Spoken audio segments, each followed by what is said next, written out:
Zee 24 तास एक पाऊल पुढे। सिंचन घोटाळा प्रकरणी जलसंपदा विभागातल्या 45 अधिकाऱ्यांची चौकशी करण्याचे आदेश मुख्यमंत्र्यांनी दिलेत। विरोधी पक्ष मात्र श्वेतपत्रिकेच्या मागणीवर ठाम आहेत। सिंचन प्रकल्पांच्या किमती वाढवण्यामागे नियम डावलले गेल्याचा आरोप भाजप नेते देवेंद्र फडणवीस यांनी केलाय। तर काँग्रेस आमदार विजय वडेट्टीवार यांनी राष्ट्रवादीवर अप्रत्यक्ष टीका केली आहे।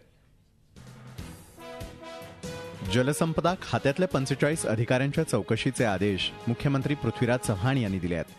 विदर्भ पाटबंधारे विकास महामंडळाच्या प्रकल्पातील गैरव्यवहाराची माहिती पहिल्यांदा समोर आणणाऱ्या वडनेरे समितीच्या शिफारशीनुसार ही चौकशी होणार आहे। जलसंपदा विभागाचे सचिव डीपी शिर्के यांच्यासह 45 अधिकाऱ्यांची चौकशी होणार आहे। शिर्के यांनी विदर्भ पाटबंधारे विकास महामंडळाचे सचिव म्हणूनही काम पाहिलंय। काही अधिकाऱ्यांच्यावर त्यांची चौकशी करण्याचे आदेश देण्यात आले।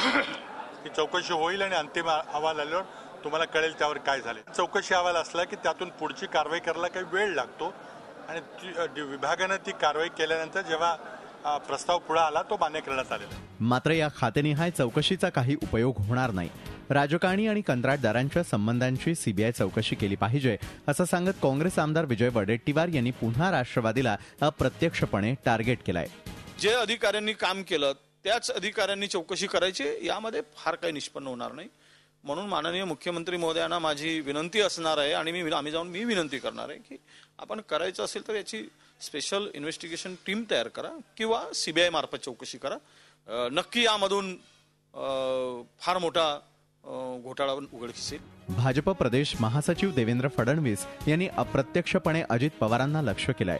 नियम डावलून बाजारभावानं जागा घेतल्यामुळे प्रकल्पांच्या किमती फुगल्याचं त्यांचं म्हणणं आहे। त्यांनी ते दोन्ही सर्क्युलर ओव्हररूल केले आणि मार्केट रेटने याला मान्यता दिलेली आहे आणि त्याच्यामुळे थेट या घोटाळ्यामध्ये त्यांचा संबंध आहे, पण तो दाखवण्याची हिंमत वडनेरे कमिटीने दाखवलेली नाही।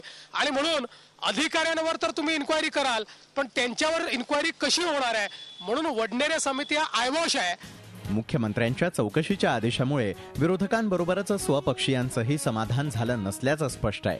काँग्रेस आणि राष्ट्रवादीमध्ये असलेली दरी यामुळे अधिक रुंद झाल्याचं यावरून स्पष्ट होत आहे।